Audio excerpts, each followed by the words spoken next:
In these tough economic times, American families have done their level best to stay afloat, spending less and working more while trying to map out a financially sound future. They deserve that same degree of discipline and vigilance from their government. But instead of bringing fiscal sanity to Washington like he promised, President Obama has spent taxpayer dollars with reckless abandon, refusing to make tough choices and pushing the burden on to future generations. No price tag has been too high for Washington Democrats, and now we're all paying the price.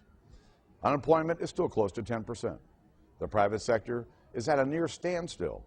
Our small businesses are still gasping for air.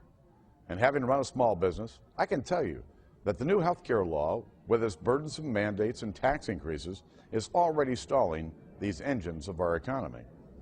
A new report from the Treasury Department shows that our fiscal situation is much worse than we thought.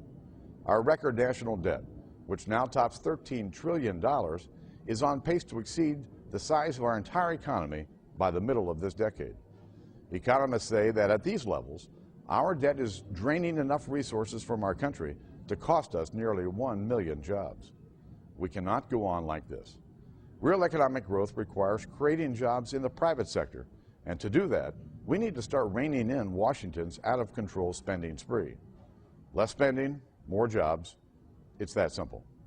Economists agree, and this week I gave President Obama a statement signed by more than 100 of them urging both parties to take immediate, decisive action to cut federal spending.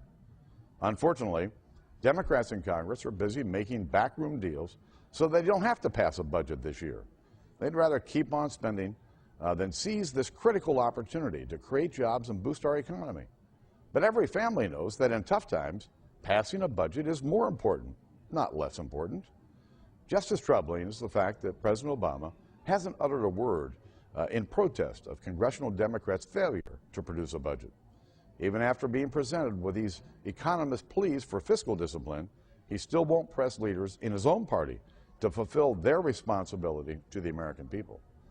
This is a stunning failure of leadership, the kind of leadership President Obama promised to provide.